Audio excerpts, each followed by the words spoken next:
Welcome to Bipolar Talks, your safe space to mindfully explore the truths, myths, and everyday realities of living with bipolar disorder. Whether you're tuning in for the first time or you've been with us on this journey, thank you for being here. Take a breath, settle in, and let's explore today's topic with compassion, curiosity, and care. Before we dive in, don't forget to like, comment, subscribe, and share this episode with anyone who might benefit from it. Your support helps us keep these conversations going and reach more people who need to hear them.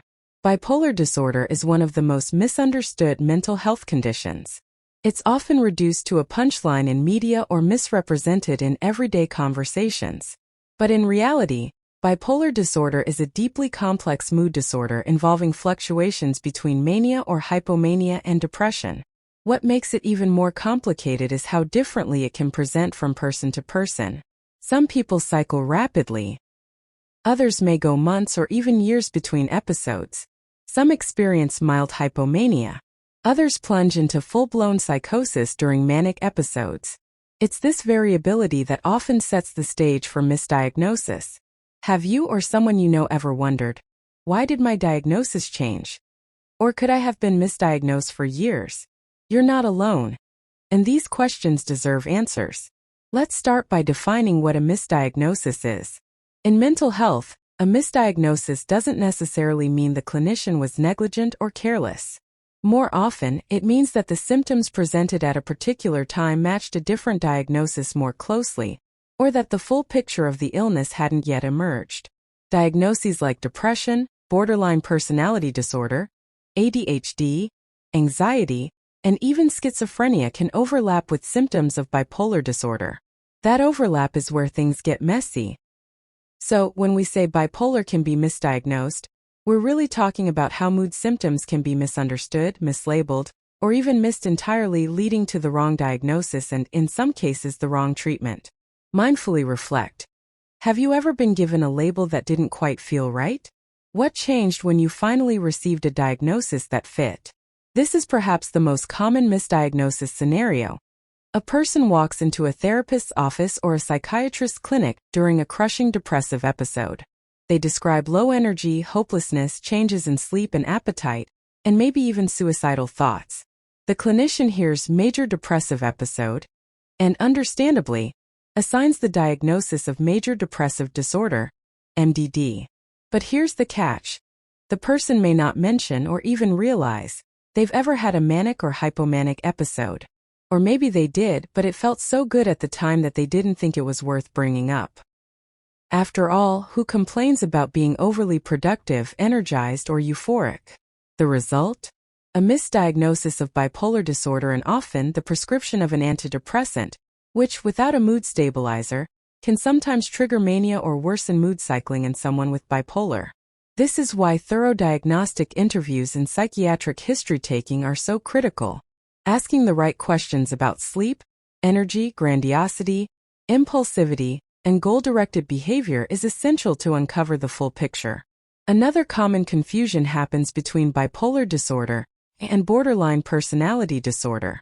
Both conditions involve intense mood swings, impulsivity, and relationship difficulties. But the nature, timing, and triggers of those mood swings differ. In bipolar disorder, mood episodes last days, weeks, or even months, and are often not tied to specific interpersonal events.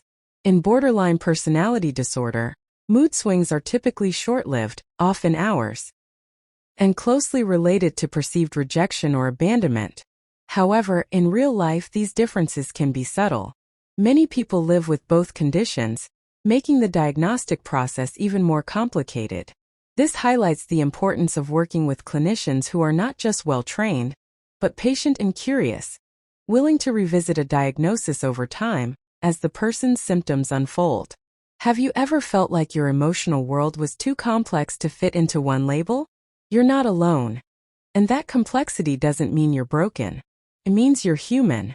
Another tricky overlap is between ADHD and bipolar disorder, especially when it comes to racing thoughts, impulsivity, and distractibility. In ADHD, these symptoms are usually chronic and present from childhood. But in bipolar disorder, they often flare up during mood episodes, particularly during mania or hypomania. Unfortunately, in some adults who were never diagnosed with ADHD as kids, their symptoms may get labeled as bipolar if their energy and focus issues appear intense or erratic. Or, vice versa, someone with bipolar may be told they have ADHD if their hypomania is mistaken for chronic hyperactivity. Diagnosis here isn't about choosing one or the other. It's about understanding the timeline, triggers, and context of symptoms. Let's talk about something that doesn't get discussed enough: bias in diagnosis. Studies have shown that women are more likely to be diagnosed with depression, even when they exhibit manic symptoms. Men are more often recognized for manic behavior, but may not be taken seriously during depressive episodes. Black individuals are disproportionately misdiagnosed with schizophrenia instead of bipolar disorder, often due to cultural misunderstandings or racial bias in interpreting symptoms like grandiosity or paranoia. This isn't just an academic issue. It has real consequences. Misdiagnosis can delay proper treatment, lead to stigma, and deeply affect someone's trust in the mental health system. We need more clinicians who approach their work with humility, cultural competence, and a willingness to listen deeply to their patients' lived experiences. One study estimates that it can take up to 7 years on average to receive a correct diagnosis of bipolar disorder. Why so long? People often seek help only during depressive episodes. Manic episodes may be euphoric, productive, or hidden. Stigma keeps people from sharing their full range of symptoms. Poor recall or lack of insight during mania makes it hard to report past episodes. Clinicians may be cautious about assigning a diagnosis of bipolar without clear manic episodes. That delay isn't just frustrating, it can be dangerous. People may be on medications that worsen their symptoms, or feel invalidated by diagnoses that don't reflect their experiences. Have you ever felt like you've had to explain your story over and over, hoping someone would finally get it? That's a painful and common part of the diagnostic journey for many people with bipolar disorder. If you're in the process of seeking a diagnosis or reassessment, tracking your symptoms can be one of the most powerful tools you have. Mood journals, sleep logs, and even voice memos can help paint a more complete picture over time. Apps like Dailyo, eMoods, or MoodPath can be incredibly helpful. Being an advocate for yourself while exhausting is often necessary in a system where time is short and biases are real. No, you shouldn't have to work this hard to be understood. But until the system improves, your story is your superpower. Use it. Sometimes a diagnosis of bipolar is made only to be changed later. Other times, someone is diagnosed with depression, ADHD, or personality disorder, and only years later does the bipolar picture come into focus. This shift can be destabilizing. It can bring relief, confusion, grief, and clarity all at once. It's okay to grieve the years you may have spent with a misdiagnosis. It's okay to feel frustrated. And it's okay to feel hopeful that this new chapter might bring answers that finally make sense. Diagnosis is not identity, but it can be a key that unlocks understanding, treatment, and healing. When a diagnosis of bipolar disorder is finally accurate, many people describe it as a light bulb moment. Suddenly, everything makes more sense: the high highs, the low lows, the unpredictability.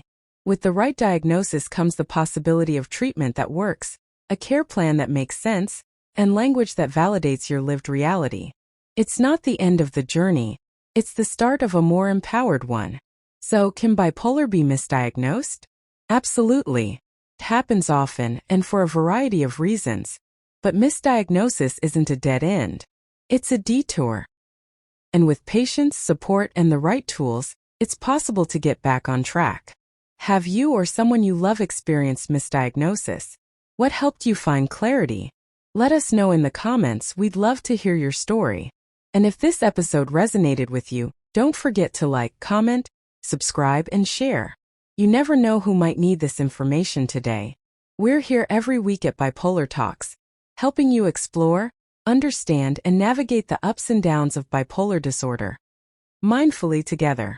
This YouTube video is for informational purposes only and is not a substitute for professional mental health advice, diagnosis, or treatment. Always consult a qualified mental health expert or medical provider for personal guidance.